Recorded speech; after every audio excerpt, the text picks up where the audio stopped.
Every drop has a purpose. It nurtures more than just our gardens.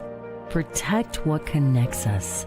Conserve what sustains us. Because water is life.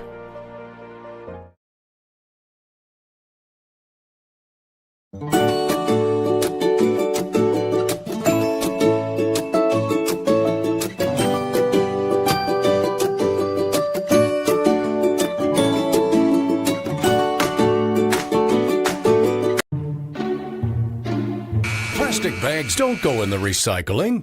It's Recycle Right, the game where we find out what's recyclable and what's garbage. Ready to play? Go! So many items we toss daily like cardboard, cans, cartons, glass, and plastic bottles can actually be recycled in our curbside collection program for a cleaner community. The rest is garbage, like your uncle's aim. When you recycle right, we all win. Take your victory lap.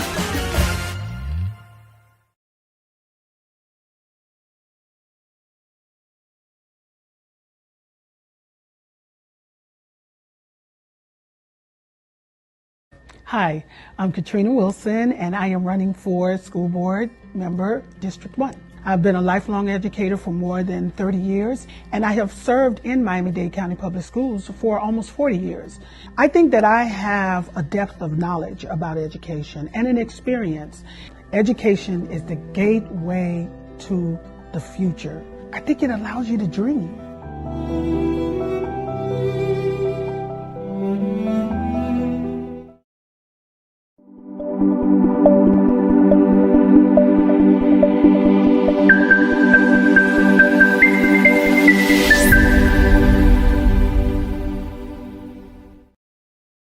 This was awesome.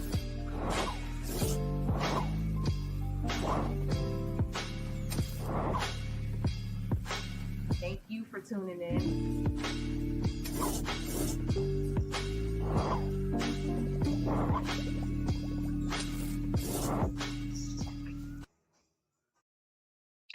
What's up, Hilo News family? Welcome to another episode of the Can We Talk podcast, our show where we talk to dope people in the community doing dope things, and we give you guys the political tea, gossip, and everything in between. Today is another amazing episode. We have an amazing guest lined up. You guys see the lineup already. I see y'all already got it going in the chat. Y'all already know it's going to be a very good show. So just a little bit of housekeeping before we kick things off, because I want to get right into our interview. To be mindful of our guest time. Y'all see we got a little late start. It's a lot to do this by yourself. Okay, I haven't been able to replace my podcast producer yet, but God willing, we will. But it be me doing everything, loading up the ads. Shout out to all of our advertisers for supporting Hilo News with their coins, their shillings, their ducats. Okay, supporting local media allows us to be able to do what we do for free and give this service to the community. So shout out to our advertisers, as y'all saw at the top of the show. So also too, I just want to give a quick, let you guys know that we're going to be having our Politics and Chill events happening July 29th and August 4th. Okay. And the first one is going to take place July 29th at Coast Space in Miami Gardens. And we're going to be doing the other one in Pembroke Pines at We Shuckin' Restaurant. Both events will be 7 to 10 p.m. And we're going to have all of those great things happening. And let me show you guys the flyer. Shout out to Tammy Mullings who helped me out with that beautiful flyer. So let me give you guys that information on the screen because I have it for y'all to see. So here it is. Politics and Chill Dade County edition. This started out as just something, to do, in Miami-Dade County, and now it is in multiple counties, and we're not Pembroke, West Palm Beach is pending. But yeah, this is the Dade County event info. And this is the Broward County event info. So take that screenshot, share it with a friend. We're going to see y'all. This is going to be this is like a political get together for all of us nerds, all of us who like to talk about this stuff, and even people who are curious. Unfiltered, uncut conversations. This will not be recorded. I want people to feel safe to be able to ask questions. There's no such thing as a dumb question. In Miami-Dade County, we're going to focus, of course, more on Dade County. In Broward County, we'll focus more on Broward County, and West Palm Beach will focus on that. But we're going to ask the questions that we can't even say here in the chat, and y'all be having it going on in the chat, right? So we're going to dig even deeper, but also to a time for us to fellowship network and even, talk about what we want to see in the future of our community. So I'm really excited about that. Thank y'all to our sponsors, Coast Space in Miami Gardens, and also to We Shuckin' Restaurant and Pembroke Pines. And so, y'all, that's going to be a really, really good time for us there. Coming up in a few weeks. You know what? The civic engagement is, on another level. Like people are really, really like interested in what's going on. So I'm excited to be able to facilitate these conversations. And there's some other political forums that we'll be participating in too. So yeah, we gotta keep it locked. So let me see what y'all saying in the comments before I bring my first guest on. Hey, what's up, Auntie? What's up, Auntie Lori? Hey, Daryl, I got you too. Hey, Tim Bam. Hey, Tim Bam. I mean, I ain't even gonna act like you're not even here. Can you cut the air on? Cause I'm hot. Cut the air down a little bit for me, friend. Hey everybody. Hey everybody. Papa Keats watching way over there overseas. He's on a cruise. Where you at? Jamaica, Bahamas. Hey, what's up? Hey, Shatoya girl. Sharice in the house. Hey, what's up, Tontis? What's up? What's up? Yes, I got my new mic stand, y'all, because I know it was my left arm got a real big muscle from holding that from holding that mic these last couple of weeks. Hey, what's up, Lloyd? You a new person in the chat. Hey, you must be Team Ashley. What's up? What's up? Oh, hey, Daryl. Hey, what's up? Okay, so we got through all of the comments and everything. So I'm ready to invite my first guest to the show, and when she's ready, she can give me a thumbs up, and I will bring her on. But in the meantime, I just want to tell y'all a little bit about her. She is actually a friend of the show. She has been coming on since before she ran for office, and she saw the value of local media. And I like the fact that she has never like shied away. She saw the value in what we do, and so it's almost become like a tradition for us to do a candidate interview with her. So always want to give people their flowers and their things. And not only, she ain't even telling me to plug this, but not only does she come on the show to do interviews, she's always so gracious with her time, but she also spends her dollars with us. Okay. She has done campaign ads with us, and she values our audience. So y'all keep that in mind as y'all go into the voter booths. Not trying to sway y'all no other way, but I think it says a lot when people invest in local media, especially local Black-owned media. So she's also a chief. She's an amazing attorney, and she's currently your state rep, and she's vying to be state senator for District 34. So without further ado, I would love to welcome to the show the beautiful Rep. Ashley Gantt. Hey. Hi. How you doing, Janae?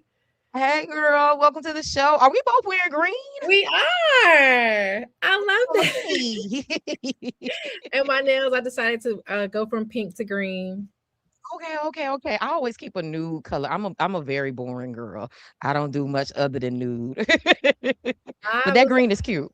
Thank you. I saw my nails in a picture. You know how Instagram does the memories, and I was like, "Oh, I had green on a couple years ago. Let me do it again now." So, Hey. Okay. Well, I feel like you're one of the more swaggier, younger elected officials. You give that energy. But of course, chiefs, I see Shatoya, so I see some other chiefs in the chat. We Chief classy Fry, days. We classy girls. No offense to you other girls out there, but Carroll City girls do it better. I see some Gator fans in the house. Hey.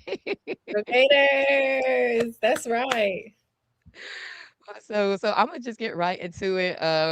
Okay, there's somebody saying that's my step rep day one. Hey, Okay. Daryl. That's Daryl.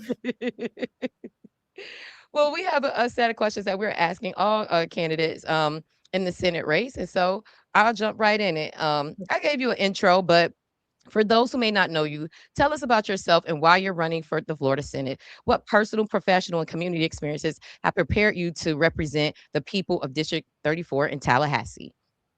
Okay, well, first I want to say thank you, Janae. One, for following your dreams and creating this platform. I think our community definitely needs this level of information that is culturally understood. And like you said, I believe in supporting small businesses. So I'm born and raised here. I'm a chief, class of 03. And I'm also a Gator. I was a teacher. I taught at Carroll City when I returned home from teaching with Teach for America in Mississippi for 2 years. And I taught for a total of 7 years, but my last year of teaching, I was actually at Alapata Middle. And that was also my first year of law school. So straight out of law school, I was a Broward public defender. Now I have my own law firm. It turned a year on Juneteenth, actually, with 2 other legislators, Rep. Rayner and the Tampa St. Pete area, and Senator LaVon Bracy Davis. And Rep. Rayner and I are both running for Senate. And Senator Bracy Davis is already in the Senate. But what we didn't know, we were just trying to get some, coalition together because Michelle had her own firm and I had my own firm. We are the first and only firm to be started by sitting legislators in the country, and 3 Black women sitting legislators. So we actually made history with starting our firm. So I have been in the House for the last 4 years. And for people that don't know my story, I got angry, and that's why I ran. So I saw what made you mad? a vote on the abortion bill, because I was like, there's not one law that tells a man what to do with his body. These people think they can tell me what to do. So I actually launched my campaign 6 months before the election date. And people were like, oh, yeah, you could get your name out there. But I worked my butt off, okay? I was knocking on doors. I was like, it was crazy because when I think about it right now, I'm like, I went into everywhere. I was bold with it because I'm like, well, if I'm gonna complain, I got to do something. If I'm gonna do something, I'm going to do it. And so I got elected, and I've been giving them hell from the first day, still getting things done. And what I learned is that in Tallahassee, you can measure success in many different ways. And one of the ways that I've added to the way I've been successful is the way I've been killing bills. And the way I've been advocating for Black people, not people of color, but for everybody for sure. But there's a very specific attack on Black people, Blackness, Black history in the state of Florida. And so me, Rep. Rayner, we, LaVon Bracy, Senator Bracy Davis, Felicia Robinson, Diane Hart, who's out of Tampa, like all of us have been very intentional about making sure that when we see the anti-DEI bills, that we call it for what it is. And it's anti-Blackness. And so being able to be successful, still get legislation done, still bring money home, still have respect from colleagues, and not be compromised with silence out of fear. Because Tallahassee is crazy.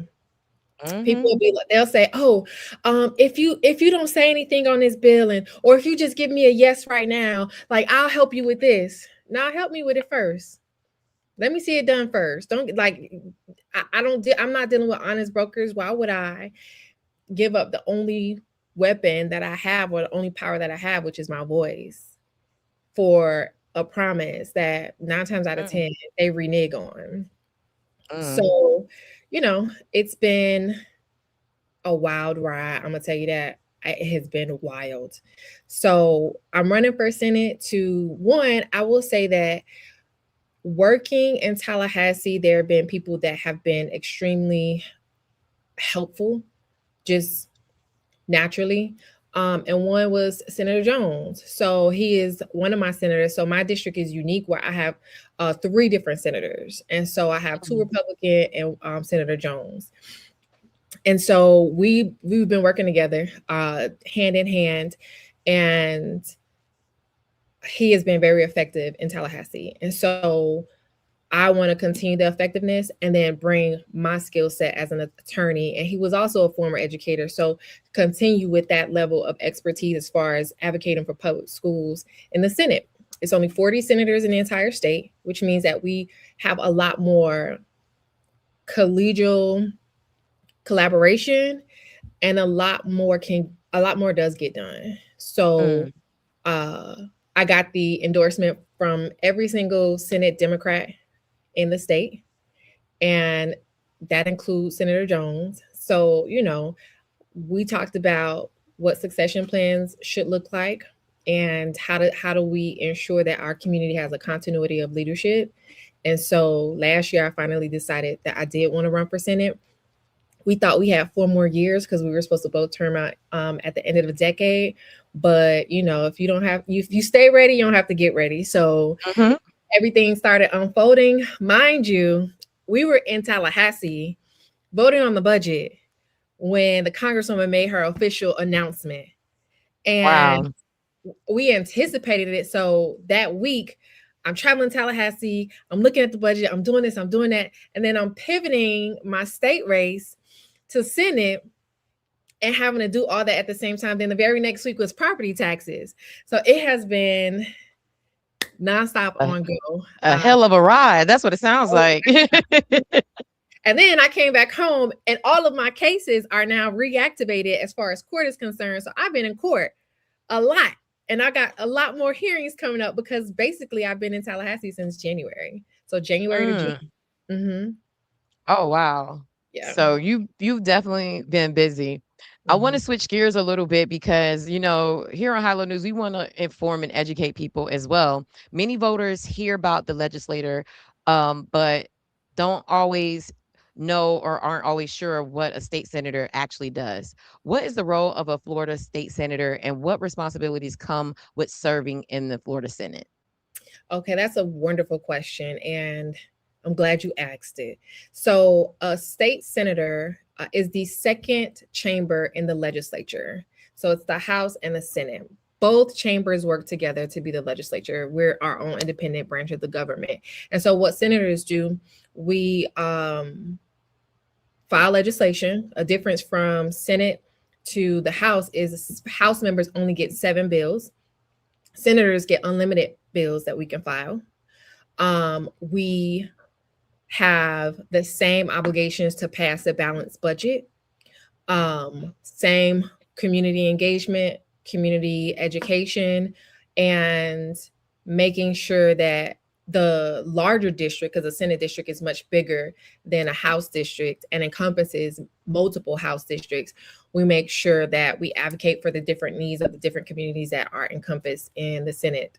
So that's basically what, in a nutshell and simplified, what state senators do. Thank you for breaking that down. And you know what? And I love your TikTok videos. Anybody who's not following her on social media, I definitely would encourage you to go check out her page. Like, she breaks down like these very complex topics and things that are going on in Tallahassee, and it's like digestible, and it's like and we've actually reposted, you know, some of your content because of how you've been able to break it down in a very plain, you know, common sense way. So from what you're saying, like, I have a very full understanding. I feel like anybody else watching is like, oh, okay, like that's what the state senator does. Like, okay, like that sounds very important. like I should be paying attention. Yes, it's very important. Okay. That part. And I also use my teacher hat. So I always think about, like, if I'm in a classroom, I need my student to know what this means, and I need them to understand it, because one day they're going to be grown and in the world, and I need them to still know. So that's how I think about communicating different things so people understand. Okay. So my next question is, if elected, what would be your top 3 legislative priorities for District 34? And why are those the issues you believe deserve immediate attention? So the first one is to file again my repealer on Success Academies. So I have been going after Success Academies since I first saw that bill introduced in the House. Okay. And it basically gives these charters co-location with public schools on the public school's dime. And there are schools in my district, like Jackson Senior High School, who is going to be a co-location site. So it's so insane. So I filed a repealer this last session with Senator Darrell Roussan out of Tampa. And basically it removes the statutory language that does not allow school districts to say no. And it changes the scheme of it. It makes them pay their fair amount if co-location is agreed upon. And the dangers of the Success Academy is outlined on my series on my Instagram page. It's called School of Nope instead of Schools of Hope.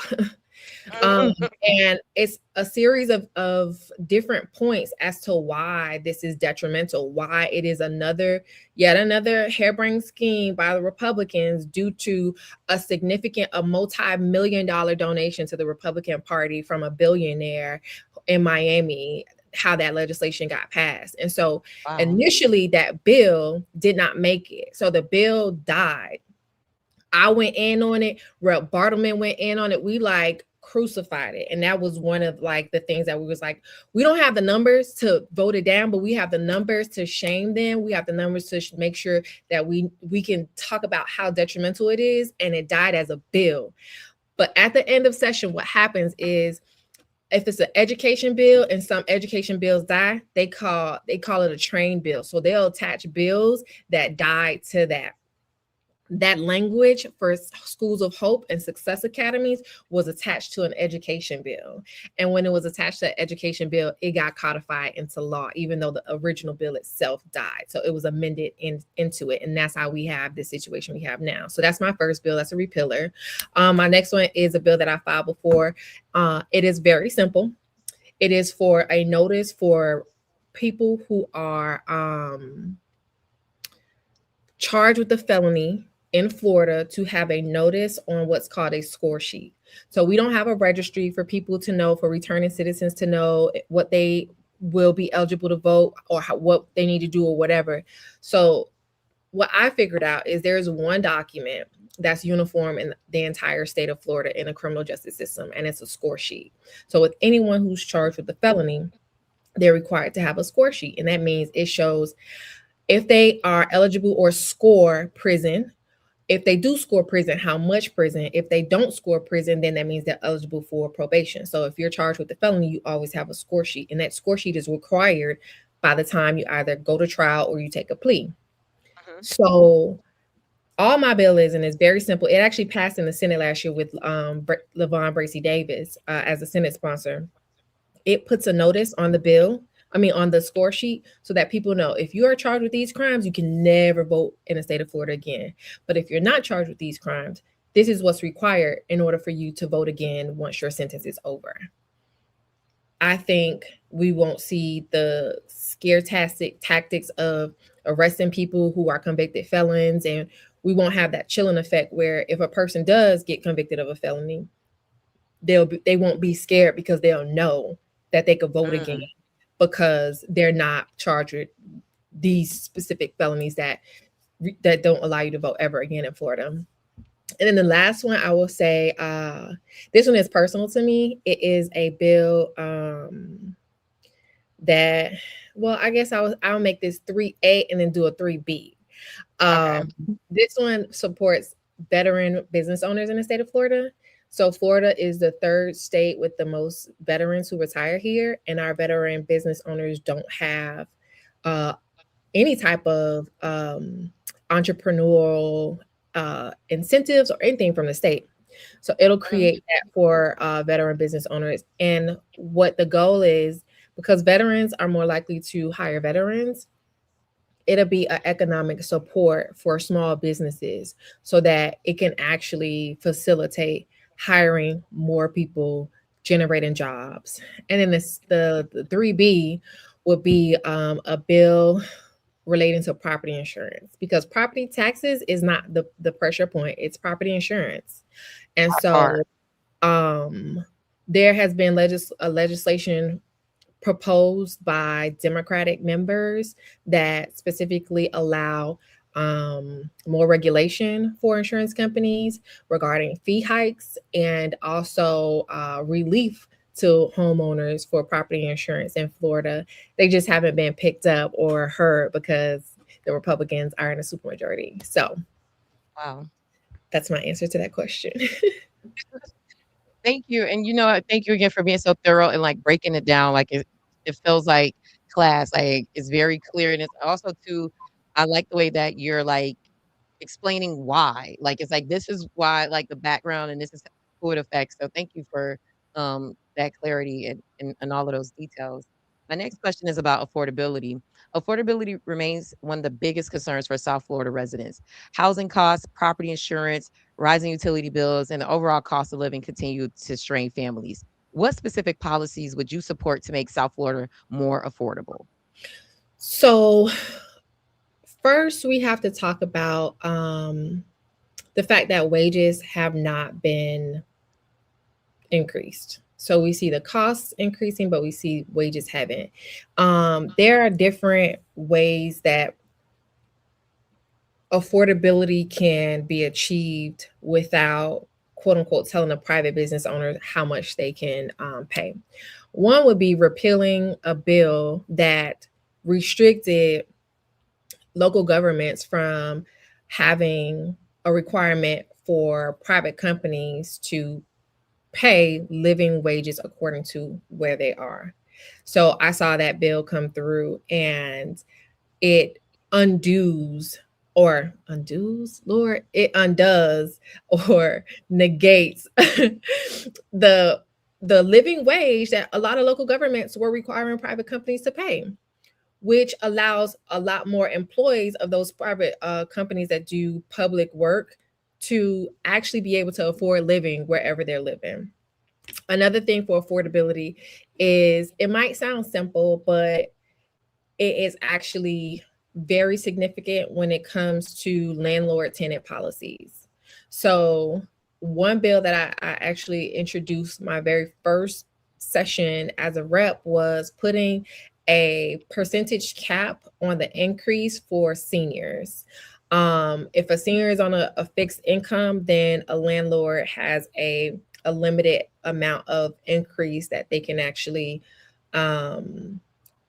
charge for the rental increase.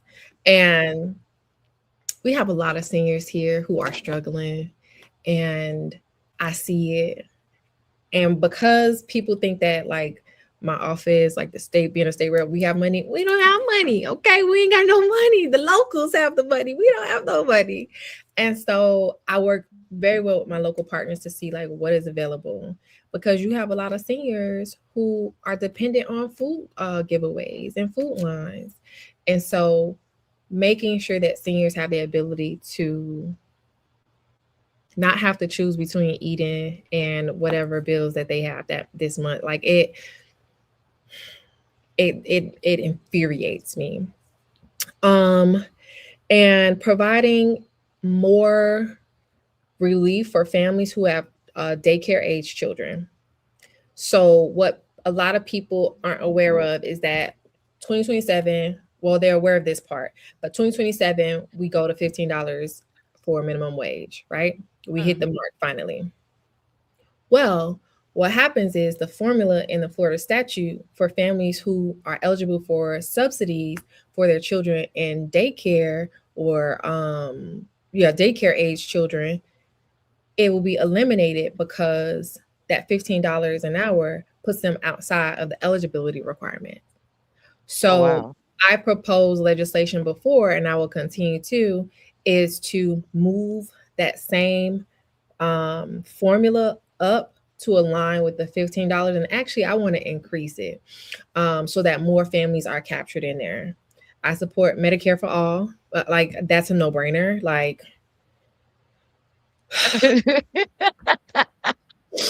and Like, then, what's healthcare? What's being healthy? never mind, we got a virus causing explosive diarrhea with vegetables and fruit. Like, I saw that, and it's so scary.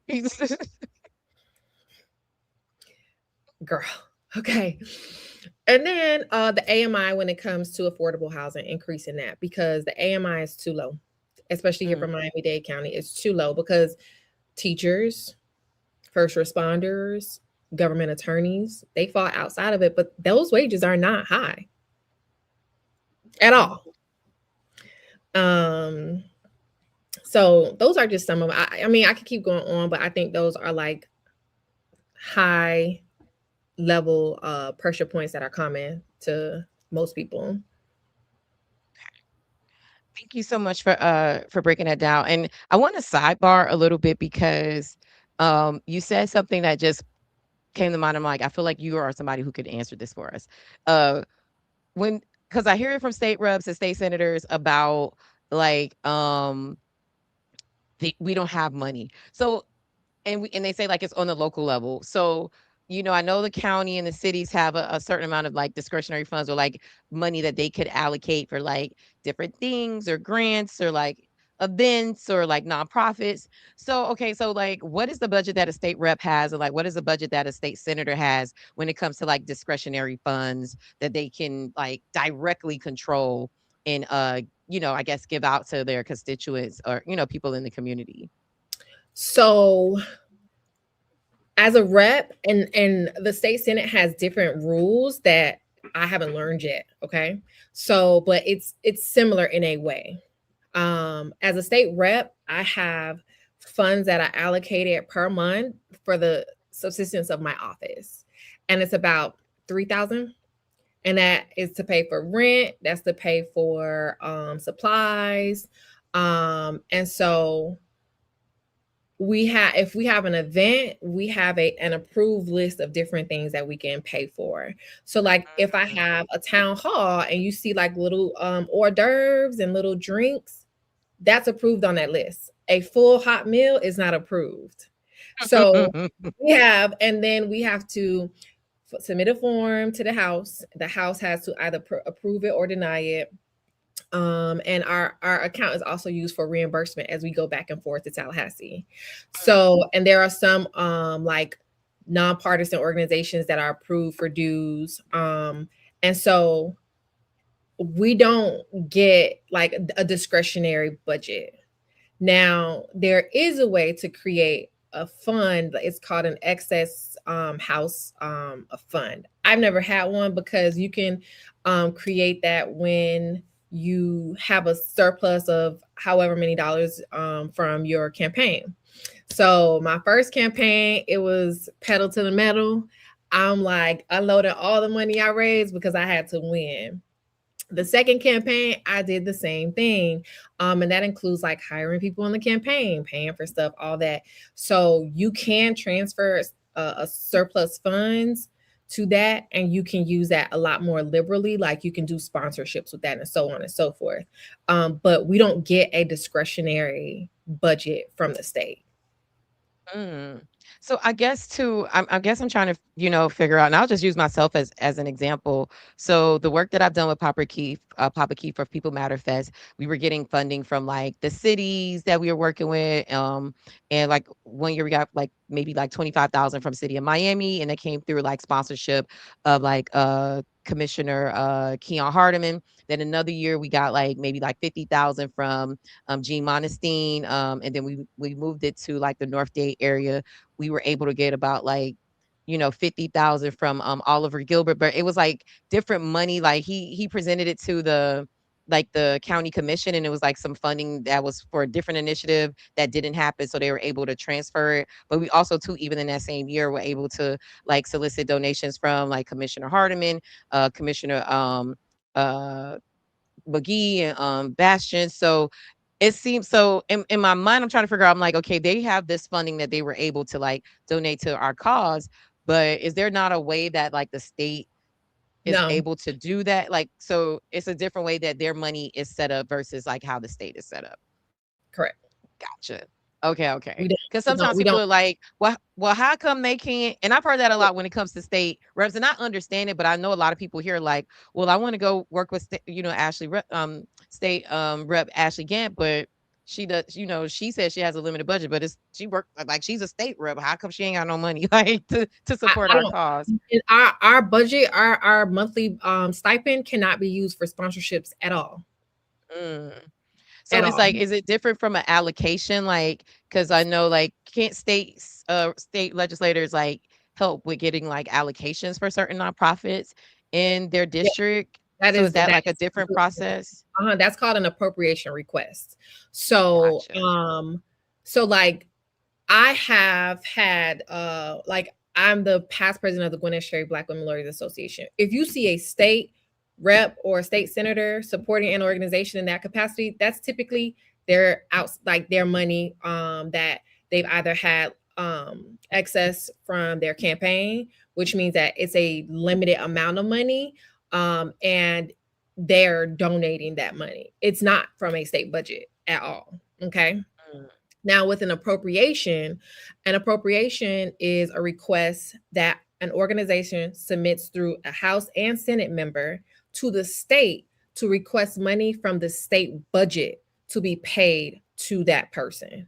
So it has nothing to do with us. It doesn't come from us. We're the conduit to request the state in our budgeting process to fund that particular, it's municipality, the county, the organization, whatever it is.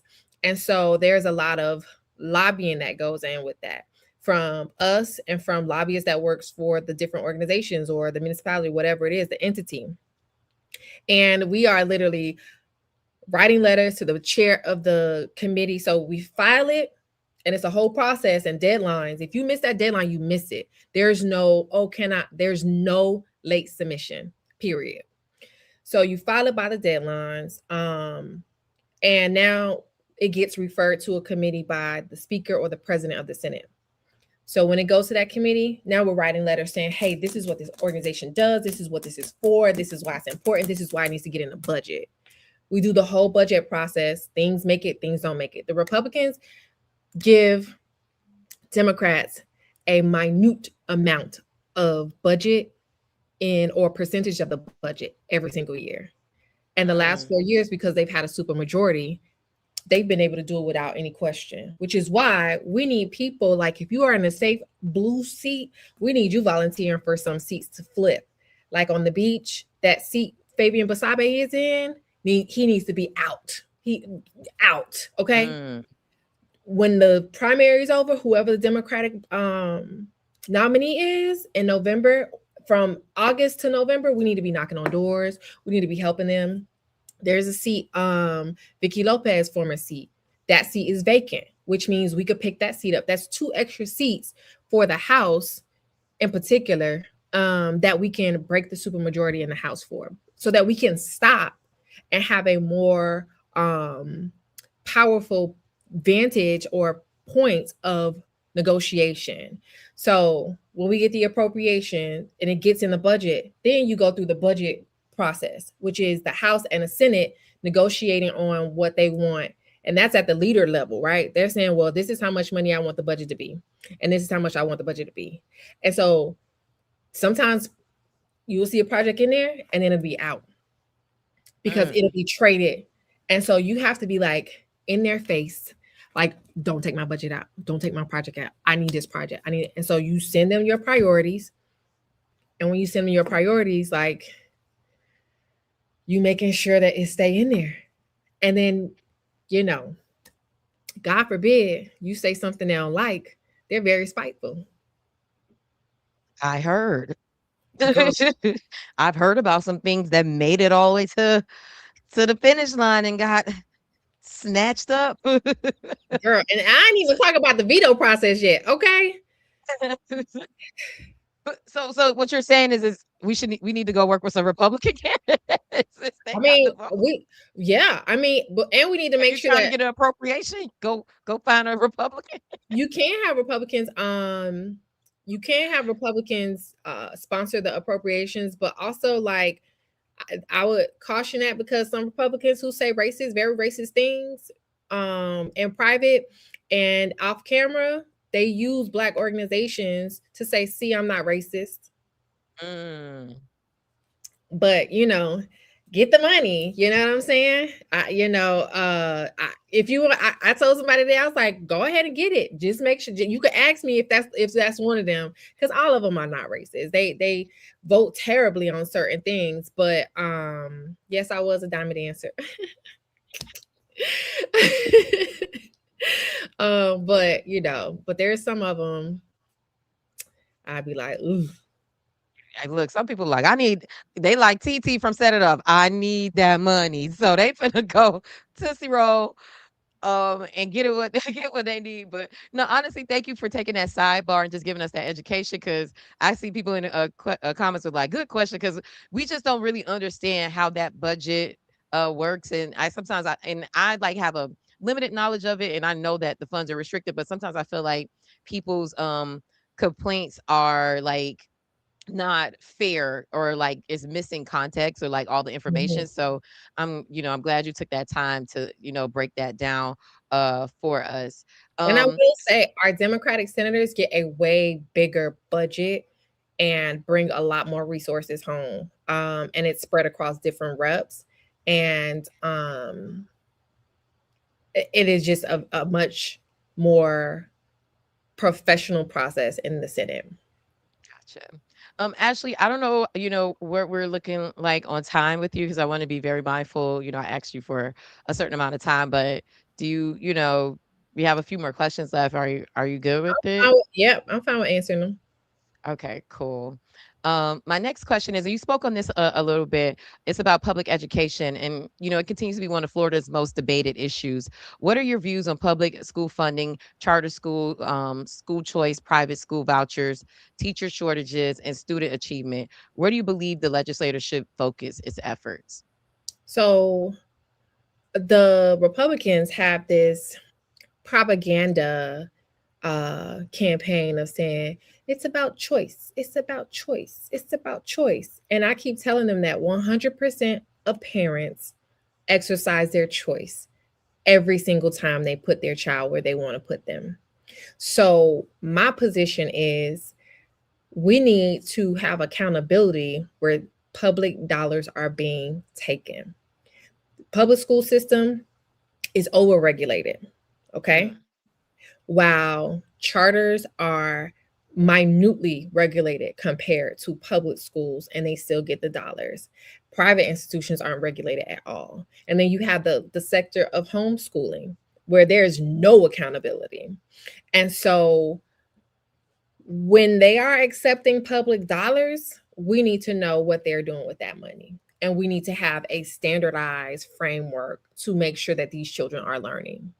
So, this is from my background as a public school teacher. I had kids who were at charter schools that came back and they were after the FTE. So, all the money was given to the charter schools. They kick them out, they come back, and when they're testing, they're on my testing roll.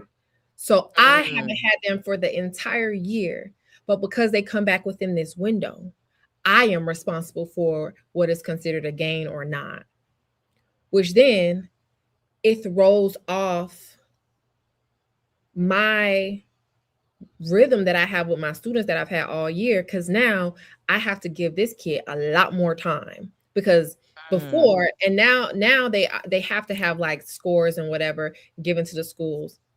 But before we didn't get any scores. We had no idea what they were doing.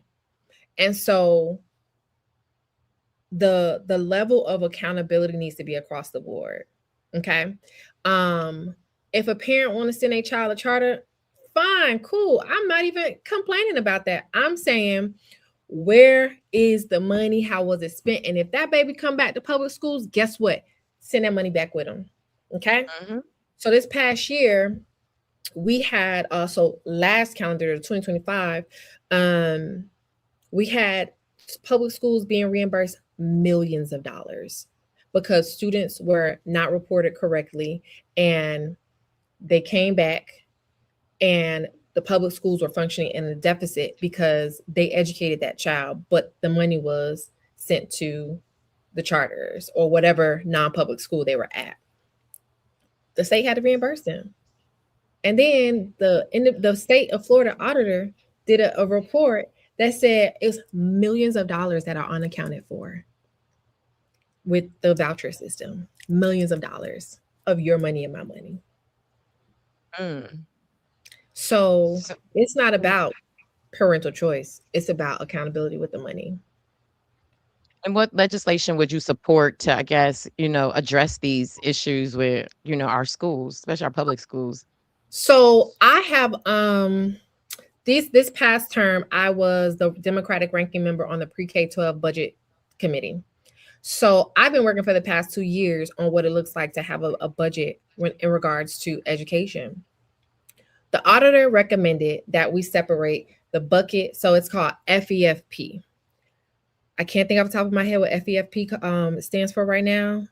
Um, Lord, I'm gonna look it up because it's gonna bother me. But there's a bucket of money And the FEFP is that bucket. Okay. The auditor said you need to separate charter schools and public schools and have two different buckets. And the Republicans in the House said, no, thank you. But the Republicans in the Senate agree that it should be separated in order to track the money and have it accountable. That legislation has been proposed over and over and over and over again. And it will continue to get proposed until it's actually implemented, because that's how we'll know where the money is and how we'll know who is actually using the money correctly. So that is legislation that I will Florida Education Finance Program, FEFP. I will know. Well, that's one of the legislation that I will continue to support. I want to switch gears a little bit to like infrastructure. South Florida continues to face unique challenges related to transportation, infrastructure, flooding, climate resilience, and rapid development. What role should the Florida legislator play in addressing these issues, and how would you advocate for District 34? So I will continue to advocate for Miami-Dade County in particular and my Senate district, how I've been in the House. So there are efforts that are done and being done on the local level that have requested appropriation funds from the legislature that has been funded and has been vetoed by the governor. One thing that we need to do is get a governor that understands that climate change is real. So I don't know if people are aware, but a couple of sessions ago, the Republicans voted on not using climate change as an official descriptor to address the different issues that we're now facing because of climate change. So looking at, and this district goes all the way to the beach. So looking at the flooding that happens in the different areas, thank you, Shatoya. So looking at different areas in the county and in municipalities that have requested like new pumps for floods, have requested funds to do infrastructure projects that have been vetoed, guess what? We'll come back and we'll request that again and have a different level of advocacy with the new governor. So the governor across the board, all over the state, has been vetoing infrastructure projects that relate to ensuring that we have resiliency due to climate change. So we have a governor that has just denied that climate change exists, which means that when you have local governments, and I will say Miami-Dade County and the municipalities here have done a phenomenal job of educating legislators on both sides of the aisle for the need for infrastructure resiliency funds. Congressional members have brought back federal dollars in order to ensure it. The state dollars just didn't get past the veto pen. So even if the legislators agree that this needs to be part of the budget, the governor came back and vetoed it. So what would be your role to advocate for District 34 when it comes to those things? Or are there certain policies that you would support, especially around like climate change and like transportation infrastructure? Like, are there certain things that you have in mind that you'd like to advocate for, or any bills that you would like to support? So when it comes to resiliency and dollars for projects, that's the appropriations process, which is not actually a bill, but a request. And the Senate functions differently because the Senate traditionally has had direct meetings, like the Senate caucus members or the Senate members with the governor, as opposed to the governor didn't really fool with the House like that. So you have a much like direct, or actually a direct connection with the governor in regards to like, I need to meet with you. This project cannot be vetoed because of ABC, XYZ. I absolutely plan to do that with our next governor. And when it comes to climate change, so one of my former House members She's not running again, but she's the only environmental scientist that we had in the legislature.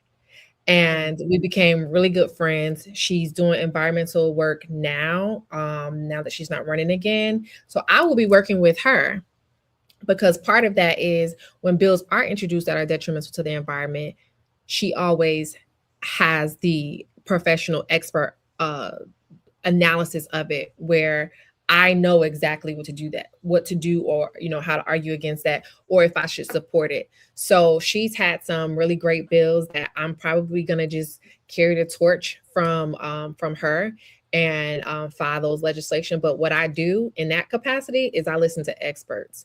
I listen to environmental scientists. I listen to people who work in Miami-Dade, and they work on conserving the Bay and making sure that the Bay is protected. They make sure that our ecosystem in Miami is protected. I've been doing that in the House, and I'm going to do that in the Senate with a lot more capacity that the Senate has with it, because I don't have to be an expert in everything. I'm not. But I'm able to work with experts who are and have the scientific and engineering background to talk about how we create better transportation, how we alleviate flooding or create a better sewage system to relieve the water that we got from rain. And as far as transportation is concerned, baby, Lord. The North Corridor, listen, there Struggling. there are simple solutions that I've seen or that have been proposed. One is like the money, girl, the money for the North Corridor, the money to ensure that our public transportation is robust enough for it to be reliable. Obviously, what the money goes to is not a state decision as far as like what is actually spent on, but like the proposal is requested. But collaborating with our local electeds, which I already do, and then going to the governor and making sure the governor doesn't veto it.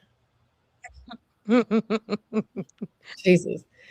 Hopefully it'll be a better working relationship with, whoever or whomever is elected. Well, it'll start with making sure we don't have a climate change denier. That part. Even though like everything floods when it Even in Tallahassee, girl. Really?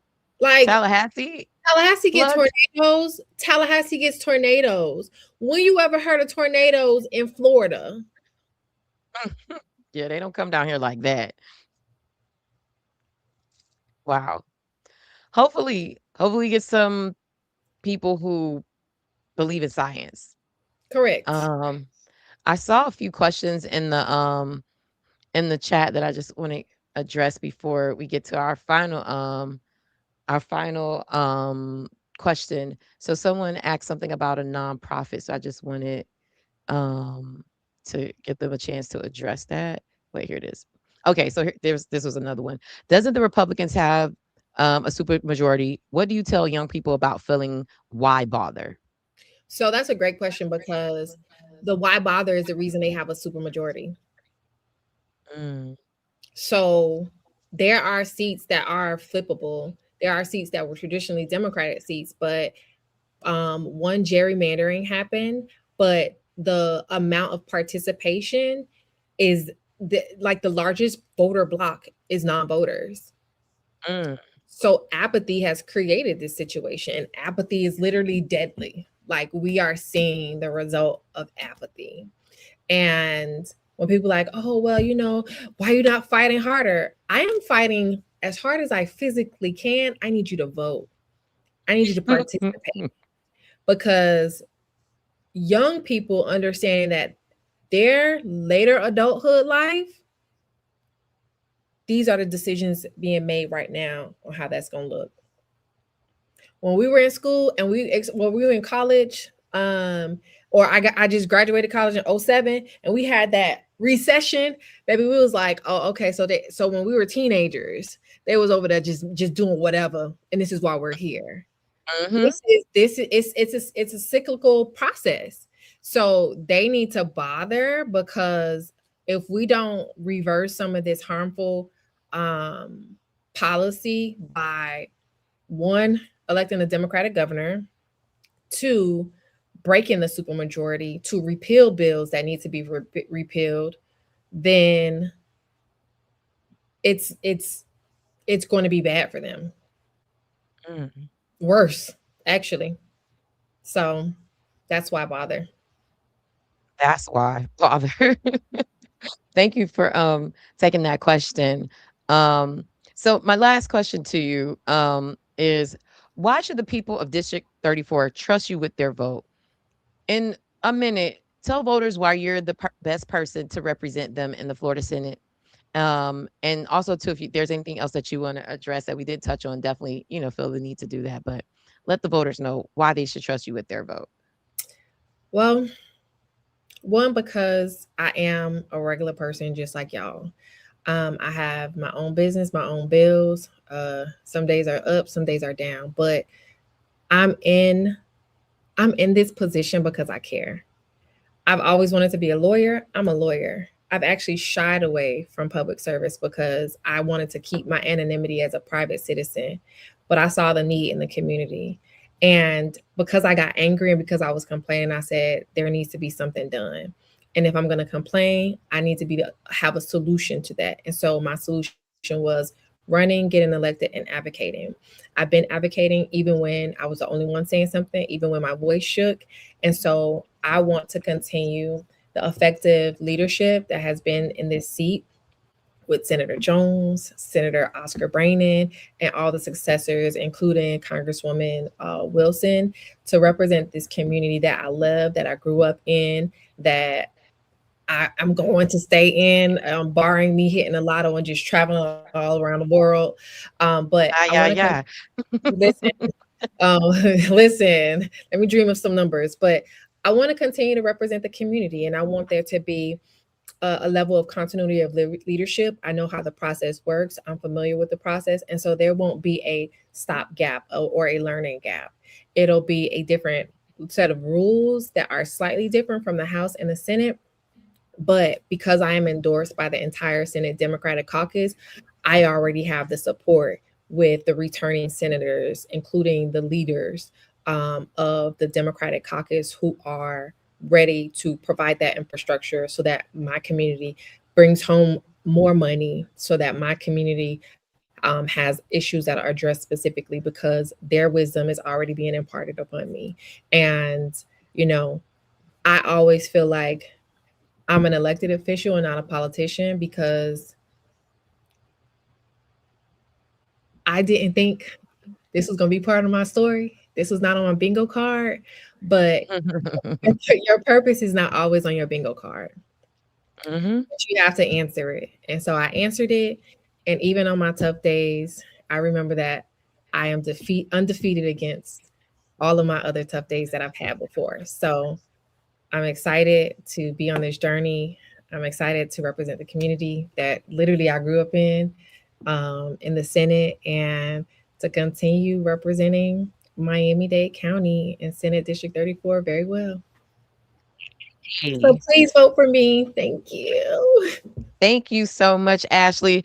I see Miss Johnson is asking, can she connect with you in the chat? You got some fans there in the chat. Thank you so much. This interview went a little bit different, but because you have such a wealth of knowledge, I'm like, we got to go to school. And somebody's here is willing to break it down for us. So we got to allow you to break it down. Also, too, you mentioned like bringing home dollars. So can you let people know, like, as a state rep, how much money you've been able to bring back to the district? Yeah, so it's a little over 6 million at this point. So you said, well, you broke up a little bit because I want the people to hear the number. So it's a little over 6 million. So each year I brought a million and some change. Now that doesn't sound like a lot, but the fact that any of my projects survived the veto pen, as much as I call the governor out, were pure miracles.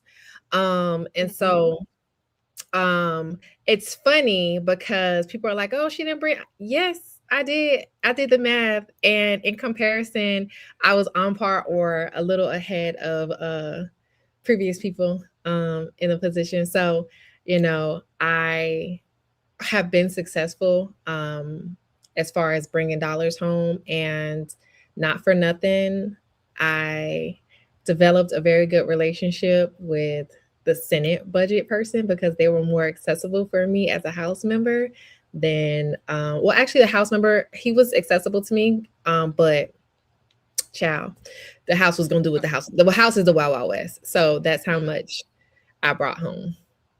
Thank you so much for sharing that with us as well. Just giving people more of your background and your record. Ashley, before you go, let people know how they can connect with you. Like I said, she's busy on TikTok and Instagram, so she's a millennial. She's on social media, but let them know how they could connect, donate, volunteer, just and overall support your campaign. And also to give the website up, we'll put it in the chat as well. Okay, so my website is really easy. It's ashley.vote. So it's just ashley.vote? Yep. www, World Wide Web, ashley.vote. And if you just put it in Google, ashley.vote, it'll come up. You can donate there. You can sign up to volunteer. So we do different door knocking days, and we call those days of action. So I have one coming up this Sunday. I'm in North Miami Beach. One coming up on Monday. Another one next Saturday and next Monday. And my socials are Gantt, Gantt, for FOR, Florida, on Instagram and TikTok. Now, I do see stuff. Sometimes it takes me a while to answer back, simply because I be busy, y'all. I'm running a law practice, and I am running the state. Lord, listen. Anyway, I am thankful for my life and the blessings that I have, but I be busy and You said you'd be very busy. So if you DM me, I will get back with you, or my staff. Yes, girl. I will DM you. So Gantt for Florida, GANTTFOR Florida. And Instagram is the best way to contact me. Gotcha. I hope you heard that, Ms. Johnson. Thank you, Ashley, for being so generous with your time and breaking things down and taking us to school and giving us the background. Guys, we don't tell you who to vote for here. We present the information and we allow the candidates to explain who they are. They're asking you directly for their vote. You see who is valuing the High-Low News platform. Ashley has been someone who has always valued the High-Low News platform. So take that information with you into the voting booth and make the best decision for yourself and your family. But you heard it here first, directly from Ashley Gantt. Rep Gantt, Senate candidate for District 34, Ashley Gantt. You guys, she's here, and God bless you on your journey to the state Senate, and may the best person win. Thank you. And I see you have some sorors in the chat. I saw some hearts, some pink and green hearts in the chat. That's right. I do want to just take this time and say thank you, Janae. I share your stuff to all of my colleagues, like around the state, and they be like, "What's that?" I'm like, "Oh, we went to school together. Like, this is, and it's because, one, I believe in the next generation needing to take the mantle.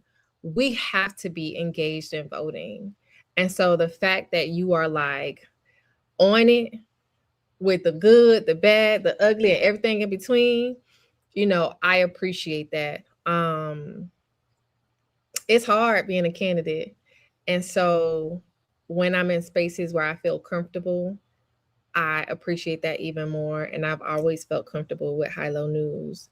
So thank you for allowing me to always be me and not having to, be somebody else or, have to fight to be myself in this. You know what I mean? I appreciate that. And, I'm always support Black women-owned businesses. That part, and that you do. Thank you so much, Ashley, for the love. Like I said, thank you again for your time. And High-Low News family, let's show Ashley some love in the chat for coming on and breaking things down and sharing her vision for for being state senator. Thank you, thank you, thank you so much, Thank Ashley. you. And I'm gonna do a civic series. I want to let me get through this election, but I'm gonna do a civic series where I talk about and I was a civics teacher. I was certified in So you history know and this. I am a complete nerd. Okay, I just want people to be educated. So I'm gonna do a series so that people know, because like a lot of people are interested in, well, how does the process work? And when people be like, oh, we ain't see you in a while. From January 2025 to June 2026, I was home for a consecutive period of 90 days. That was last July, August, and September. All Wow. the other months, I was in Tallahassee. The most that I've spent at home was 2 weeks at a time from January 2025 until June 2026.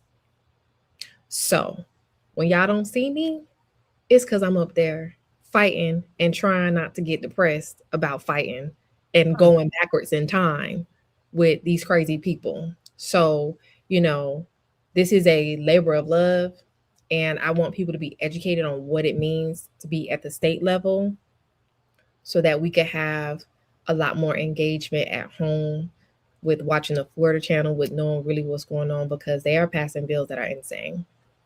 That's Yes, it. That's indeed. it. That's it. That's it. I promise you. That's it. No, and we definitely we'll talk offline about that civic education series, because that may be something we can collab on.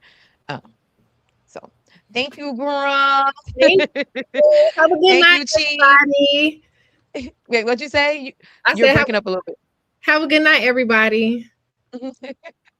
Thank you, Ash. Bye.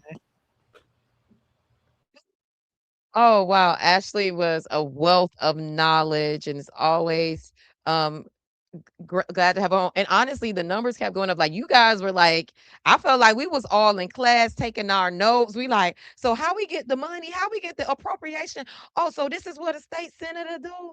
This is what the thing is. Like, yeah, we was all in class. Even I was like, look, I was asking that appropriation question for myself. I'm trying to figure out how we could get a appropriation for the high low in the news. But no, y'all, no, I appreciate y'all for you know, allowing us to be able to, go over a little bit for the interview before we got into our hot topics. As y'all know, Thursday is our show where we get into the things, we get into the topics, we get into the political tea and all those things. So, school board people, y'all could go run and tell them now. We finna get into this recap of this school board forum, okay? Because I was watching it. Thank you so much, Solis 225. And I think you said some kind words up there about like watching the show when you see the vision. Thank you so much for the kind words. But school board people, UTD people, if you're running, I see you, Miss Johnson. Go tell your people to come into the chat, because we finna recap this school board forum that happened last night at, oh gosh, let me see. I have the flyer on my page. I'm gonna bring it up for y'all, because y'all know I like to give people their things. Let me see if I could pull it up right here, because I want to say the exact name so y'all can know exactly where they had me effed up at. No, I'm just playing. No, that school board race. All I'm gonna say is this: if some of them get to the thing, we need to pray for the childrens. We need to pray for the childrens, because I look, we don't tell y'all who to vote for over here, but some of them ain't qualified, and I ain't gonna say who. You can watch it for yourself to see. The link to watch it is on my page, and I actually should be able to find the video for y'all. I gotta find the link for y'all. So somebody remind me to put it in my put it in the chat. But we finna get into this. Oh, what's up, fellow Chief Peter Rose? You were watching. Hey, hey, hey. The Chiefs were in the building. Come on, put some orange and black in the chat. Let me feel some Chief pride. Let me feel, yes, to the Viking that's in here throwing the shade, girl. We don't care. Chief pride. Chief pride till we die. Okay. I bleed orange and black, except on Sundays when that's the one day I allow myself to be a bull. It may be a little blue and gold in there, but majority of the time is I bleed orange and black. Yeah, Chief Pride. Don't make me sing the alma mater. Far as the farthest reaches, great as the sun above. bright as the star that goes to our night, like glows to our night. That's the wine speaking, y'all. I know my alma mater. Lead me, oh alma mater, down the pathways of our youth. Hail to thee, beloved, Kara City, guardians of our truth. Chipraida. Did I get that right, y'all? I know I fumbled on the words, but at least I know the most of it. Yeah, is New Orleans still a school? We don't know. Sing. Look, y'all, let's get into, you know, the situation that was the school board forum. Big kudos, big kudos to the Miami-Dade chapter NAACP, right? They have been doing an amazing job. Okay, hold up. I got to stop because there's some cheap pride in the chat. Come on, y'all y'all type it a little slow. We millennials, we baby boomers, or Gen X's in here, but we coming through. We coming through. I see the pride. I see the pride. Let's do it. Criticism often is catalyst of change. Miss Johnson, I'ma just skip to the thing then. We finna get it going. Please, somebody share this in the UTD because I saw y'all shared that interview with Tira Johnson. If I'm saying her name, I hope I'm saying it right. Tira, I'm gonna just say Miss Johnson. Miss Johnson, Joy Jackson, and Angela Winter. That is probably our most watched podcast episode to date. It's probably 3,000 views already just on one of the videos because I posted the different destinations. So we probably have about 4,000 views for that episode, and that's like huge for us because we were just doing a few hundred just a few months ago. Now we're doing a few thousand, and from y'all mouth to God ears, we're gonna be doing a few million views. Okay, but right now, I'm taking the gains and the wins. Okay, now don't come in here. I'm gonna let you live, Philip, because like I said, my diploma says bull pride, and I'm gonna let you live with them blue and gold hearts. But yeah, we having a chief moment. Let the Chiefs be Chiefs. Yes, Daniela Pierre was awesome, but I want to address this comment before I get into the breakdown of what I watched on that stream. And if anybody was there in person, let us know the vibe, confirm anything that we're saying. Here's the thing. This is commentary. I always got to give y'all the disclaimer. We are commentary. I am not stepping into the lane of the Wendy Williams, Charlemagne the God of Miami politics and culture, right? And the tea and all the and a little bit of gossip, right? But the fun gossip, not the mean gossip, right? So this is my commentary hat on. This is not journalism. We don't have facts and all this other stuff that we do. We do. I'm not gonna say anything that's not false, but also to give my thoughts on things. And Miss Thera, and I know I said your name wrong, Miss Tara, Tara Johnson. That's what it is. Miss Johnson, you ain't do too bad. You actually were one of the coherent people who were speaking on the thing. You held your own. You were professional. Hair was laid. You look like you were prepared to do a job, right? You look like, hey, I may not be, former this elected of this, or I may not be a this or that, but you came in with your things. You understood a lot of stuff. I like that your answers, and I like the way you present it. And honestly, and here's the thing, and this ain't even nothing against you, Miss Johnson. I don't know if you just that great or if some of them just was that bad that you just looked so good. Like you, I'm gonna give somebody else their things. I'll give oh, let me see the name of the people because I'm glad I got this um Bernard Jennings did a decent job. He had some good coherent answers. And this is, Katrina Wilson. She actually gave some good coherent answers. I'm gonna even give James Wright his things. He had some moments where he shined through. And Miss Jackson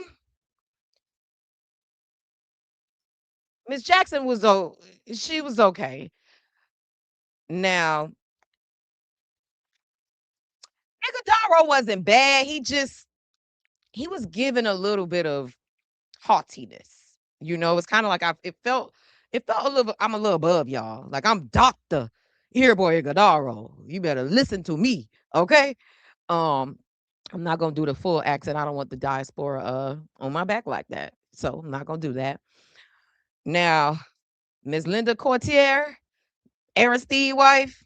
And Mr. Rindley, that's how you say his name? Mr. Rindley Missidor.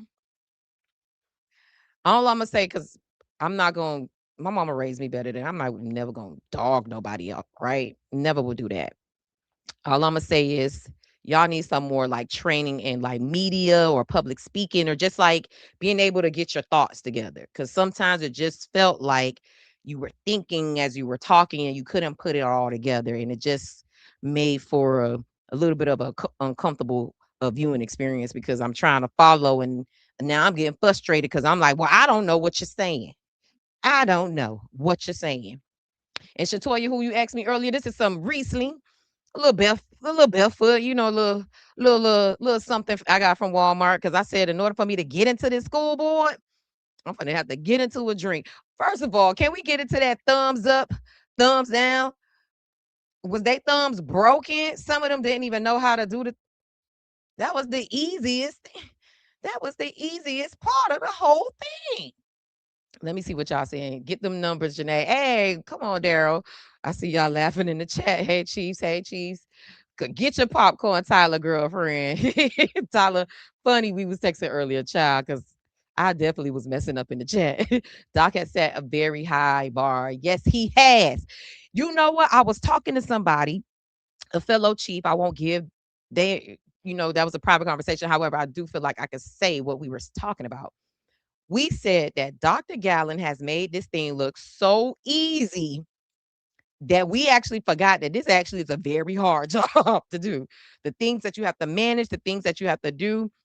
And I think we forget that he's like probably almost genius level smart, very, very educated man, doctorate degrees at young age. Also, like he's a very smart man. So his ability and capacity to be able to pick up things and know how to do things and organize things and be efficient in things and bring the schools and implement systems and things and all of the stuff that he's done. I don't even know how to fully articulate the role and everything that he does as the school board member, right?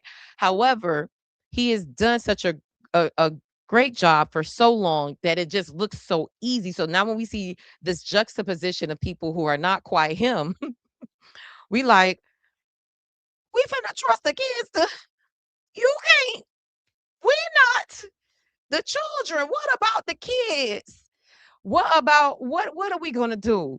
What we gonna because if little man and little Tay, if they reading levels start going even further down because if certain people get elected, y'all to blame. And Dr. Gallen, you shouldn't have made the thing look that easy. The people, that's why these people hopping up in this race thinking they could do it because you don't made it look so easy. Commercial. That's a callback to anybody who know the episode that we referring to when we was going commercial in regards to Dr. Gallen. But let me see what y'all saying in the comments. I'll take any win. There you go, Johnson. There you go. Let me see. Nah, she did well. Bright future for sure. Yes, yes, yes. I hope this isn't, I don't know what the future may hold and if you win or won't win, but you should definitely think about a life of public service.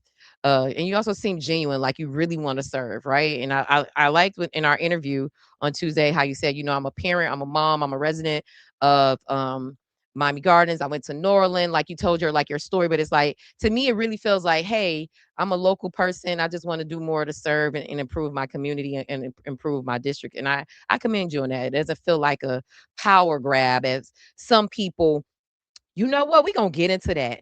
It don't feel like a chase for power like some people feel like other candidates are doing, but we'll get into that. Thumbs up or thumbs down on that, y'all. If you was at the forum or if you watched the forum, that awkward thumbs up. Some people was going like this. They said clearly go thumbs up or thumbs down if you agree or disagree on the thing. Why your thumb like this? Why your thumbs like this? Some of y'all, I didn't, and some people wasn't even using their thumbs. It was all knuckle. So I don't understand what these people child. And this is an educational. You got to be able to follow instructions. You can't expect the kids to follow instruction if you, the leader, can't follow instruction. Joy, Thera, Katrina, Bernard were the strongest in my opinion. Okay, I won't. disagree with that. Like I said, Joy wasn't the strongest to me, but she did a decent job. Joy still had her notes though. I think her team needs to work with her on that, because she even did that in our interview, and you could tell like she's reading and she's like writing down her notes, and that's not a problem, but you got to be able to answer stuff off the cuff. Like we said, Dr. Gallen set a high bar. You could ask him a question any time of the day. No notes. All information, all detail. You gotta be able to do it. You gotta be able to get in and out of a question too. I mean an answer. It was a struggle. That thumbs up part was hard to watch, wasn't it? We was in here like, well, I don't understand why they thumbs is. Maybe the people got arthritis. Maybe that's what it was. I second that. That's because the dog is just the man. That part. He has set the bar so high they can't even grasp it. Child, you had me laughing with your comments, Tyler. Talk about we need to pray that Dr. Gallagher come back. If you need someone feeding you answers to a forum, you're not ready for the school board. There won't be anyone texting you on the school board. It was a witness to that. I'm saying, woo, Audrey Dominguez, who was feeding whom answers? And you know what? We said that while we was watching. It's like we feel like somebody getting fed some answers. You said so I could attribute it to you. But who y'all feel was getting fed some answers? Let me see what Miss Sarah said. I don't know why. I mean, I'm gonna gotta say Johnson. It's Tara, right? The thumbs thing is a way to trap into an answer without any context, and it's not a great way to gauge a topic and have a black and white position when almost all those questions were gray areas except the 327G. Okay, Miss Johnson. Okay, I give you that. I give you that. But I don't know. But here's the other thing too. Then just keep your hand down, because some of y'all had it out there like Black Power or Mama said knock you out. Just put it down. Just a robot to sit in the seat if the candidates don't tighten up. Oh, just get a robot to sit in the seat if the candidates don't tighten up. Child, come on now with the thumbs up. I don't know what I said that got y'all laughing. He made it look so easy. He can mentor the person that's taking a position, because I don't know that part. And I hope that there is some type of like mentoring and just showing the ropes of like, hey, this is what this is. And honestly, the way Dr. Gallen is, he's a stand-up guy. I don't feel like he would turn his back on whoever, succeeded him in that seat. They were scared to answer. It's not it's if it's not in you, it shows. If that's the whole thing was hard to watch, yes. Benji Brown. First of all, not the Benjamin Brown is in my look. Look, y'all can tell I know a few comedians, a few comedians, because I told y'all about my Marlon Wayans thing, and I've been spamming Benji too. Oh my gosh, the amazing, the award winning, nationally known star Benji Brown, who's from Miami, born and raised. Thank you for jumping in the chat today. I love you, Benji. Benji, I got to get an interview with you. Key. We got to get you on the show, Benjamin. Thank you for watching. Thank you so much for watching, friend. But did you see what Dr. Gallen wrote in his Facebook post? Ooh, Katrina Wilson. You know what? That's something else that we got to talk about too. So I feel like Dr. Gallen chose who he wanted to support with the post, being the post. And he good for a one word, no word post, and just let the thing speak for itself. He sure did. If you don't know, then you don't know. Let me see. Some candidates ain't respond. Guess some candidates ain't respond. Guess the questions thumbs up, thumbs down was below them. You talking about the man who was wearing white? I don't know. He gonna be on the show soon, y'all. So we gonna be able to get into it with the Higadoros. Honestly, I can't wait. I can't wait. Keepers, y'all better be in the Chizat. That means Kiki is watching the election too. You know what? That's true. That's true. Wig flipping shouldn't be it. Wait, wig flipping should not be allowed. Who was flipping a wig? At the thing? At the candidate forum? No, I didn't see that. So let me get into some other thoughts that I had about here's the thing. What I noticed too about the What I noticed too about some of the answers from some people, it felt like they kept going to the same talking points, right? So for me, I'm like, if you want to, because this is education, I'm sorry, I want an educated person that's going to do this, right? I want you to be able to articulate, explain, like do the things. And it kept going back to the ICE issue, school choice, and what was the other talking point that they kept going into? Um those were the two ones that were like, it seemed like every other answer is like, okay, do you know anything else about being a school board member? Because it ain't just school choice and the ICE. Like it's other things for the kids and the teachers and the staff that you need to know about as well. So that was something that I noticed that people kept going back to that talking point, right? And then other people had like more wealth of knowledge where they were um understood, how to answer the questions. Now, I will say that some people was getting cut off with that time. Y'all got to learn, even with these podcasts, and y'all got to learn how to answer the question and get up out of it.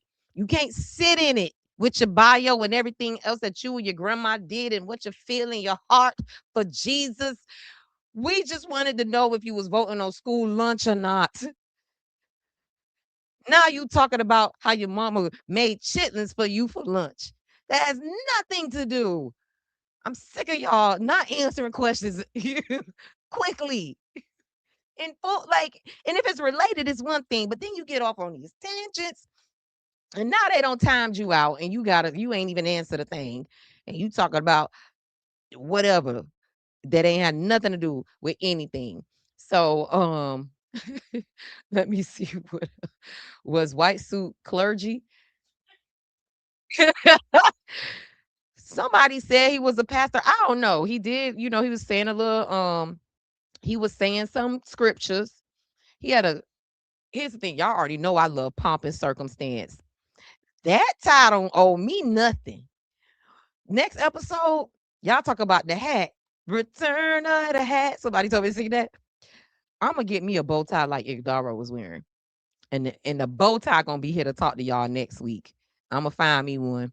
It looked like it was made out of candy wrappers and aluminum foil and sequins and diamonds, and it was so elaborate. I've never seen a tie like that. I actually really, really liked it. But y'all know I like look at this ornate stuff around me.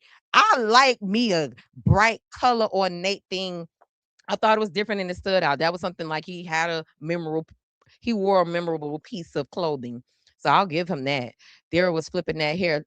Oh, Dara, you was flipping your hair, girl. They talk about you. I mean, Johnson. They talk about you, Johnson. They were not answering the questions asked. Some of them really won't. There go my girl, Shonda. They were basically as hell. I think you mean they were basic as hell. And now after I watched it, I understand a lot of your commentary, Shonda, because I was like, well, what? Well, why you said that about that man? And then I watched it and I said, she didn't lie. And want to preach and pray and quote scriptures. Yep. Going through and reading their notes. Mic check.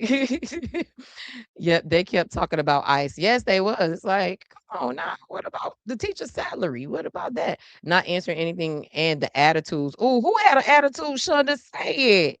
Say it. Oh, going back to Iguodaro. I'ma just say it. Because that was a question from the audience, and I feel like that was a question aimed at him. Y'all see how they tried to trip him up with that gay question? With the LGBTQIA plus question? When they said, would you support students and staff and faculty if they're a member of the community? Child, when he wasn't in that seat, I said, oh Lord, he's avoiding the question. And then he came back and answered, and he had a really good answer. Really good answer. Now, y'all want to know the background of that? I'm gonna give y'all the background.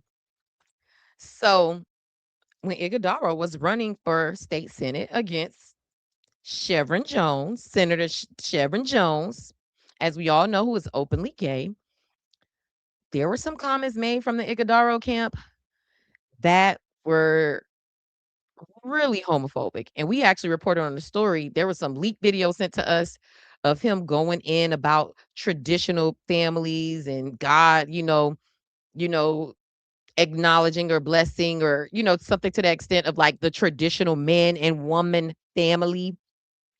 And I can't prove this or not, but I heard from a source very, very close to the Jones camp that said he used the F word before. And it was almost an altercation with somebody in Jones's family because he said the F word that rhymes with agate. And so when I heard that question, I said, "Oh Lord, how he gonna answer this?" Because the people be saying that he don't really care for the gay lifestyle. I don't know if he believing in it or not. But his answer was very fair and loving, and he gave an example of a student that he's mentored and has gone on for success, and that show like his love and care for people in the community. So maybe here's the thing: maybe he's evolved. Maybe it was just a tactic to get elected to play into the homophobia that is in the Black community, and maybe who knows what he feels in his heart. And when he come on the show, I'm gonna ask him about it too because I'm curious to know and hear directly from him. But I will give him that. He gave a really good answer about that. And he actually had some good moments that night as well. But sometimes he did seem annoyed with certain things. Yeah, that time a person was playing about that time. She was like, cut it off, stop talking. That's all he know. And the story about that one kid from CC with the visit to the motherland. Yeah, he gave that example. What color tie would wear or like? You asking me what color tie I would wear? One like Iguodala's. They were basic as hell. Okay. Let me see what else y'all saying. The questions were three-part questions that had 30 seconds to answer. Now that is true. You can't ask all those things. And even now, I'll say that I'm guilty of it, but also too, we a podcast. So you could kind of go into 2 and 3-part questions, right? You giving people extended time. But to ask, because even as I'm watching it, I'm like, well, dang, they still talking. The person still explaining the question. It's been 3 minutes. So how you expect somebody to be able to answer that fully with all the context and all the information that they have? That's just wasn't fair. So they got to work on the questions. Y'all got to stop putting everything in Chat GPT and not editing it. Like it's a good starting point. That's not the final product that you use. And that's how I could say I was like, these are some Chat GPT questions. Uh, assuming because of how it spits stuff out. Because it spits stuff out for me. I ain't gonna act like I don't use it for help, but I edit my stuff. Um, let's see what else. I tried to say facial expressions. I ain't get a chance. Sometimes some things are lost when you're streaming it. So Shonda, if you were there in person, I didn't really pick up on a lot of the facial expressions because of how the camera was zooming in and out. But I believe you. I believe you. All the women. Shatoya Johnson, trust me, I hate long hair and immediately thought, why would I wear this like that? It's gonna come across put again on camera and not getting my hair in my mouth. So it was a struggle. I get it, girl. Y'all see me always playing with my hair. I'm always touching my hair, so I get it when Iguodala stood up talking about his shoe size is a 13, like he can fill Dr. Gallon's shoes. Boy, by that, I'm so glad that's my mama right there. That's my mama. Come on, girl. You better be my producer. I forgot to add that in my notes. That was such a weird answer.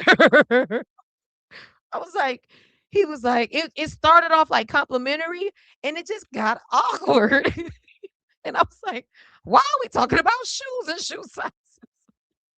He said something to the effect of, I heard Dr. Gallon where he has big shoes to fill, where I'm saying, what size shoe you wear then? And he was like, I guess it's a 10 and a half, but I wear 13. I was just like, what? Here's the thing. And I feel like he was trying to give a compliment and it just came out so odd. And it kind of came off of like, this why y'all come to me. I'ma just say it. It came off like he was talking about a peen. Like that's what when you talk about men and shoe sizes, and he taller than Doc. So I'm like, what you trying to insinuate? It was just very, very weird. I thought it was a very weird way to give a compliment, to compare your shoe size and say you're bigger. It's just, we don't, I gotta see what y'all writing in the chat, but don't look at me with that tone of voice. Cause when men start talking about shoe sizes, what they talking about? Exactly. Don't look at me like that, y'all. He just came back to his seat, obvious. ABC question. He had just come back to his seat, obvious. Let me see. Auntie girl, I was saying the same thing. That comment was unnecessary. It's a no for him anyway. Not ag not agate. Oh, Julius. And the moderators were trash, especially the Johnson lady. Ooh, little chubby. What? Shonda be on it. She be on one. Hilarious. That's why she said that. I don't know you, lady. I don't know if you chubby. I don't know if you chubby. I never met you. I couldn't really see from the YouTube. Having a son, and it changed the dynamic. Having having a son, and it changed the dynamic. Let me see. Of course, sit your ass down. What? Nah, man, I can't keep up with the comments. Horrible moderators. If you know your content, 3 minutes is plenty. You're right. You're right. He could never size 13. Uh-huh. Ego and pride, shit emojis. Yes. Stop instigating. Audrey, I'm not instigating. What I'm saying is it was a very weird comment, but I know something with a size 6. I know someone with a size 16 shoe size, and he's hung like a hamster. What? Yep, that part. What was he really trying to say about Dr. Gallon eyeballs? Yeah, it was very awkward. And where it just took me, because it started out as a compliment. Um, I will say this, like I said, I feel like some people had some really good ideas, and I think someone like shouted out like some people who came through shining. Like I said, it was Johnson, Wilson, Wright, um, and Jennings. For me, like I feel like we're the ones who kind of stood above the rest. Although Jennings, you get 10 demerits because you ain't no, they told the elected officials or the people who are running for office to stand, who are in the audience, and he stood up, the only one on the dais at the forum for the school board race. You ain't feel crunchy when nobody else stood up with you. Now, mind you, I'm talking about it now, so it did its thing, right? You definitely were memorable, but you don't want to be memorable for not following instructions, because and you finna be leading the children in education. Jennings, why did you stand up? Was that on purpose? Or did you just not understand that they was not talking to you? Because I was like, girl, boy, what you doing? Sit it down. He could never with Gallon. Taylor suits versus Rascals.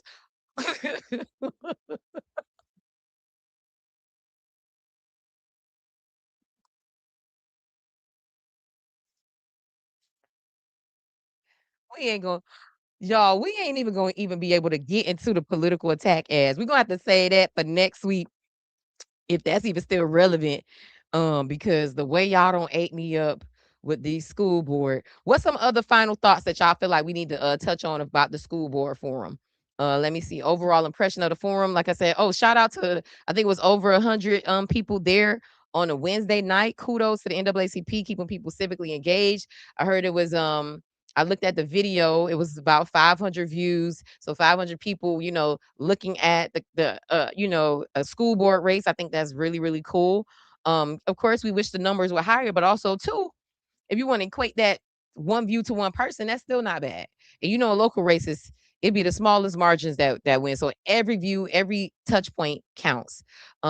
Which overall candidate stood out? We got there, what dominated the conversation. I already said that. Did anyone change their opinion? Did anyone change your opinion? Honestly, I didn't really have an opinion of anybody. I would like the people who I thought would be strong perform strong. I will say the only, like I said, change that I wasn't anticipating really to hold her own like that. And it's not, I won't even sound like a shade, Miss Johnson, but I was like, you did change my opinion in the sense of like, oh, she's one to watch. Like I said, I still don't know who will win. I haven't done any polls. Oh, we need to do a poll for this one. So I and also too, I don't care to tell you guys who to vote for. You guys take the information and do it as you feel is best for you and your family and your household and your lifestyle. But it's more so like for me when I say anybody changed an opinion, it changed my opinion of like the front runners and who I feel like are the ones to watch that people are paying attention to. And I really feel like Johnson took that opportunity and came in. And Jennings too, I think to extent as well. I think Wilson and Wright are like pretty popular, and Miss Joy are like the three popular people that I see on the ballot. And then Iguodaro does have the name recognition being a former councilman as well. But I think the front runners, if I had to call it, Wilson, if we and we're just doing it off of popularity. Wilson, Joy, and maybe it's a tie between Wright and Iguodaro for like they fighting for fourth place. Um, let's see what else y'all got to say. Trying to make Mark Torres heard that he wants to claim. Sit his hind parts down.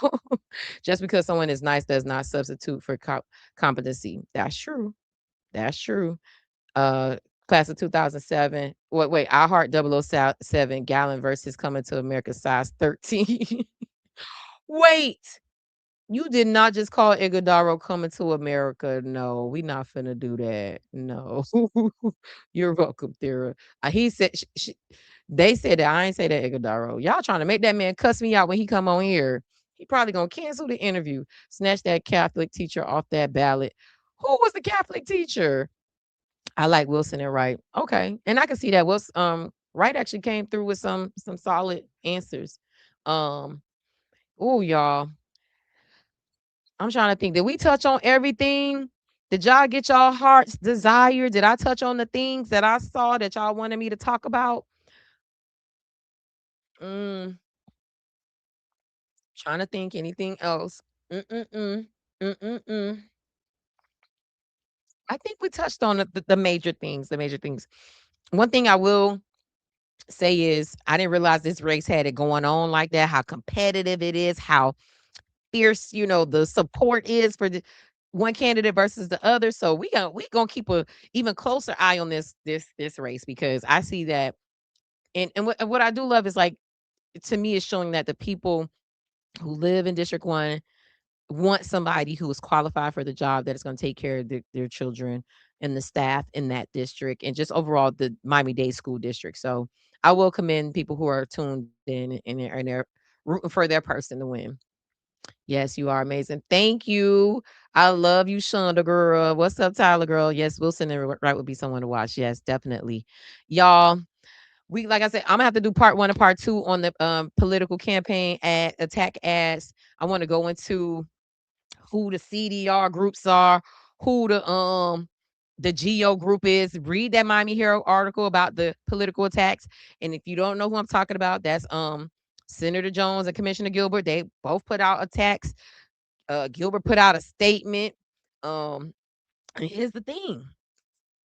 I've been able to get some information about some things, and I want to break some things down for y'all. So we need to have we're gonna have a conversation about that. But y'all, we're gonna keep it, here with the school board coverage. When I watched that today, I said, ain't no way, because I wasn't even gonna talk about the school board forum. I was just gonna get into the political attack ads. When I saw that, I said, oh hell no. Oh hell yes. We gonna talk about this. Also, too, and I don't even want to pile on, but Mesidor, you seem like a very sweet guy. I would and smart. He had some decent answers. As you can see, he wasn't as memorable as the others in that way. I would say a few more mango seasons. Get some speaking lessons, do some work on your speech and stuff and yeah, and maybe you could get there. It was a little rough with some of your answers and trying to follow what vision you have for the district. I'll just be real with you. So if your people are watching this, y'all, do some work with him with being able to relay his message in a more efficient and eloquent way. Um, because I think it does matter, especially when your education speaking properly and well and being able to capture the hearts and mind of the students and the staff in that district matters a lot. Um, and he's not quite there yet. But that doesn't mean that he can't get there. So that's that's the one who the Catholic teacher. Oh, that what about that lady name dropping? I don't know who name drop. I ain't hear that one. But y'all, it's been another amazing show. Before we get up out of here, let's give another shout out to the Politics and Chill event. We pull up July 29th at CoSpace. Shout out to our sponsor, CoSpace. We'll be there 7 to 10 p.m. having an unfiltered conversation like how we did today, but even deeper. We're going to have free refreshments. It's free entry. All we need y'all to do is show up and come with an open mind, talking about the things that we can't talk about in public. Let's have some deeper conversations and talk about the vision that we want to see for our community. We're going to be doing that July 29th at CoSpace. And then the following week, August 4th from 7 to 10 p.m. at We Shuckin' Restaurant. Shout out to our sponsors, We Shuckin' and CoSpace. Y'all pull up, Politics and Chill.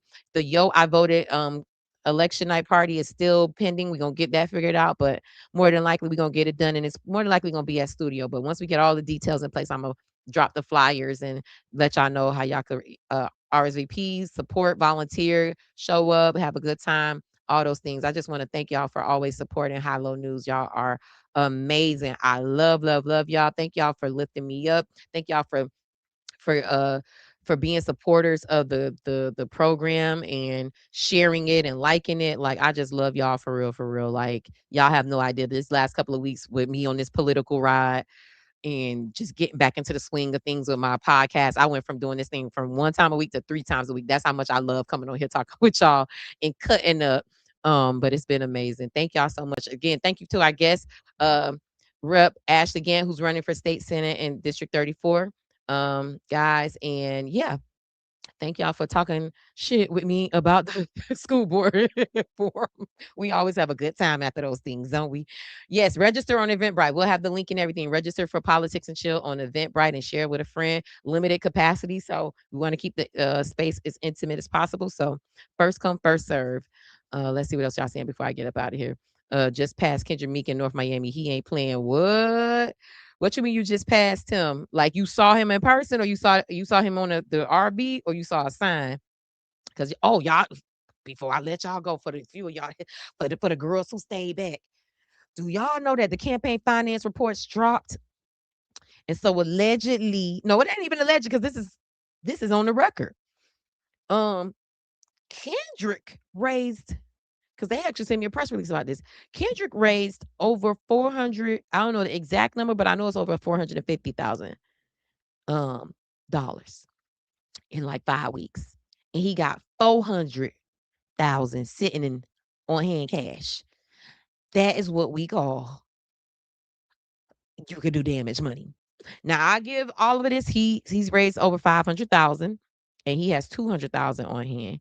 I can't remember Chevron's overall raise, but he has about, I think, about 50,000 on cash on hand in the bank. So yeah, I haven't looked up the other candidates, but it seems like it's a fight between Meek, Gilbert, and Jones.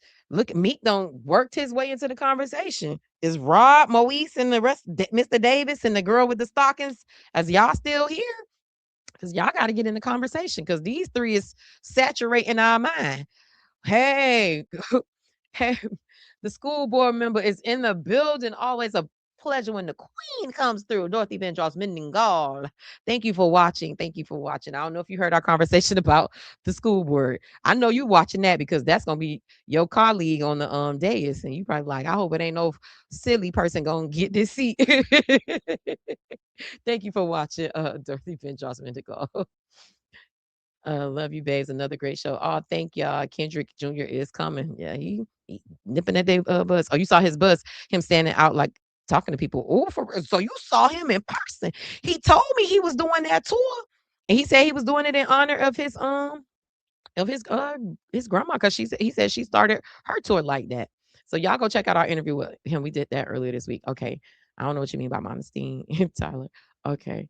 So y'all, we're gonna get up out of here. Thank y'all for another great show. We're almost there to our monetization levels. Y'all please like, put it on replay.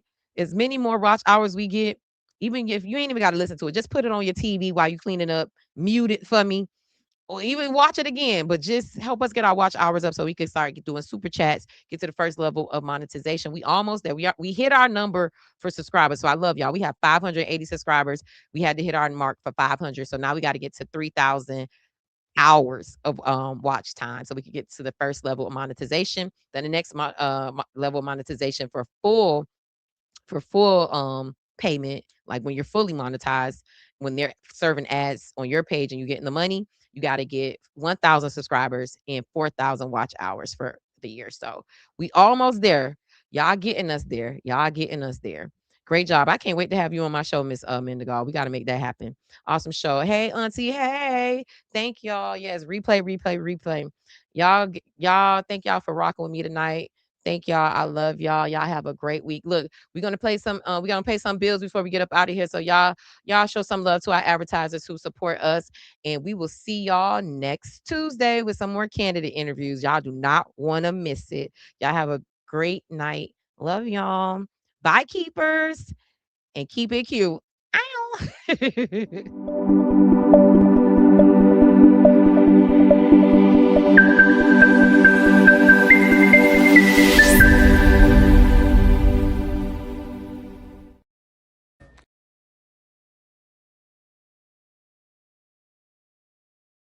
Hi, I'm Katrina Wilson, and I am running for School Board Member District 1. I've been a lifelong educator for more than 30 years, and I have served in Miami-Dade County Public Schools for almost 40 years. I think that I have a depth of knowledge about education and an experience. Education is the gateway to the future. I think it allows you to dream.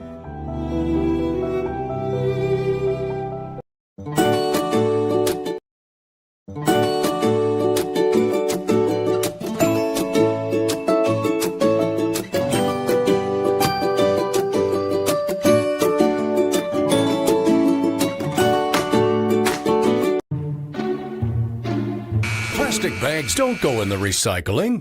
It's Recycle Right, the game where we find out what's recyclable and what's garbage. Ready to play? Go. So many items we toss daily like cardboard, cans, cartons, glass, and plastic bottles can actually be recycled in our curbside collection program for a cleaner community. The rest is garbage, like your Uncle's aim. When you recycle right, we all win. Take your victory lap.